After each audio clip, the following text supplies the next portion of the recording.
Clare Scriven is the Minister for Primary Industries in South Australia. She joins us from the southeast. How are you, Clare? Good to be with you. I'm well, thanks. Now, Clare, I've just got in my hands a release from the opposition speaking about this sheep traceability situation. Where are we up to in terms of how much the state government's going to put on the table regarding the cost of implementation for producers? Yeah, so it's a really important traceability initiative in terms of emergency animal diseases. Everyone, I'm sure, is aware of the increased threat of serious diseases such as foot and mouth disease, lumpy skin disease and others. So we're supportive of anything that will help improvements to the traceability system for livestock because that will help with our responses to emergency animal diseases and also, in the event of an outbreak, help with addressing that outbreak. So the electronic identification for farmed sheep and farmed goats was agreed to in principle last year by all of the agricultural ministers, so federal, state and territory agricultural ministers, including myself as the South Australian Minister. And the goal has been set to be able to introduce that on the 1st of January 2025. Now, one thing that I've maintained throughout is that this needs to be industry-led. This is something that obviously is going to impact producers considerably, certainly in positive ways, but also any change it will have a significant impact. So I've said that it needs to be industry-led, which is why we have funded Livestock SA $140,000 to do a report into how this might be adopted in South Australia. Now, I've just received that report, got it, I think it was just last Friday, and so I'm working through that now and considering how we can implement this. So I understand that it's hard for people who don't know, the answers yet as to how it's going to affect them and what sort of costs will be involved. But it's really important, I think, that we work through this in a systematic way so that we get the best possible outcomes for producers as well as for the industry and the economy more broadly. The Shadow Minister, Nicholas Senafani, says it's alarming that you're stalling on announcing a financial commitment. Have you had enough time yet to determine what that commitment might be, or when could we expect to hear one? Yeah, look, I want to be able to announce that as soon as possible, but Nicola would be aware that there are budget processes that we go through. But even more importantly than that, we want to make sure that we are getting it right. The federal government has put some money on the table, and myself and other state and territory ministers are working with the federal government about that. But we need to work through what the costs will be, how they will be met. And I've got to work through that advice and those recommendations to make sure that we get the best possible outcome for South Australian producers. And will you be releasing that task force report? Is that something you're in the habit of publishing? Look, it feeds into the discussions and the decision making, so I won't be releasing it at this stage.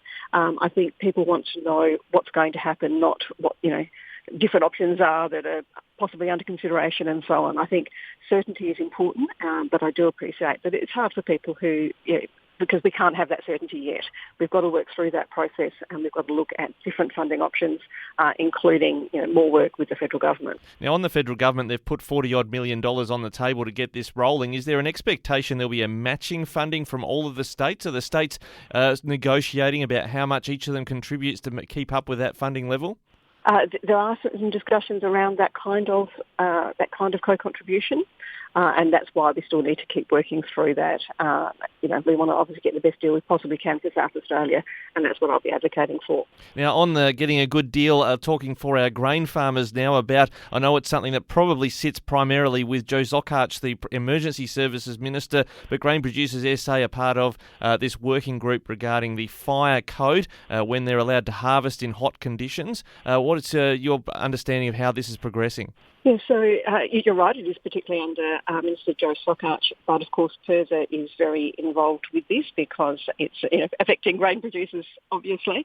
So the Code of Practice Review Working Group's been established to try and resolve some of the confusions and difficulties on the application of the new cease harvest the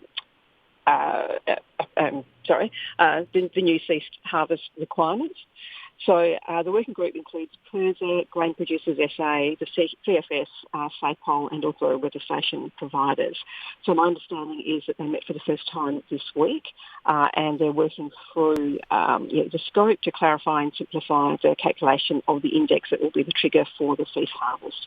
So I'm advised that they're hoping to provide their recommendations around June this year, which means that then the final version of the code can be released and in place prior to August. So there's plenty of time before the next harvest. Yeah, Shadow Minister for Emergency Services, Adrian Pedrick, said he's concerned that this code is maybe not having regard to the modern reality when it comes to farmers and some of the very sophisticated firefighting equipment and procedures they're using when they harvest to make sure they're avoiding fire risk. Yeah, look, that's an interesting comment. The updated code is designed to reflect, current fire behaviour science and, the current risk assessments for grain harvest fire.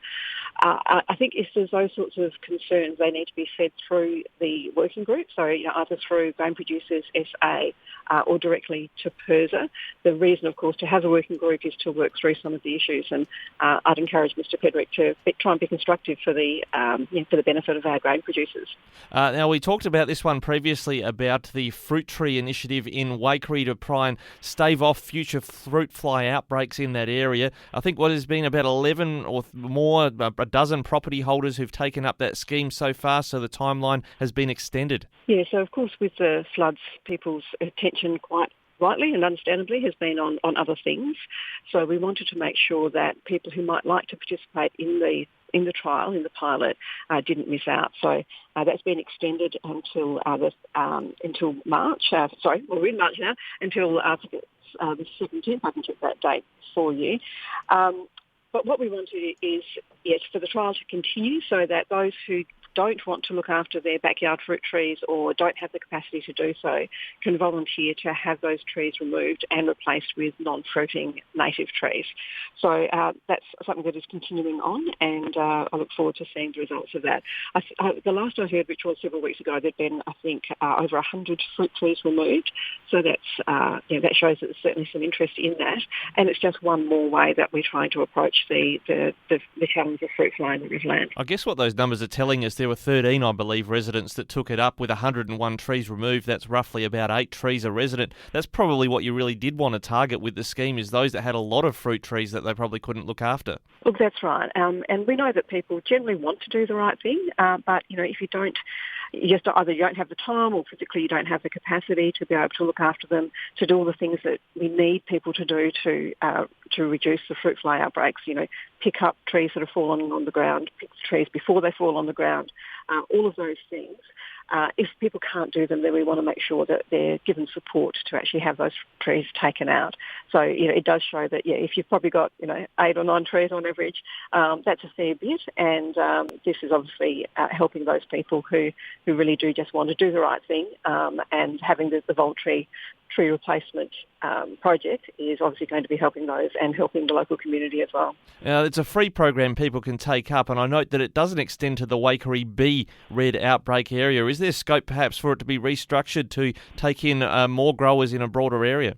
So this particular program was a pilot so that we could see what the take-up is and the impacts.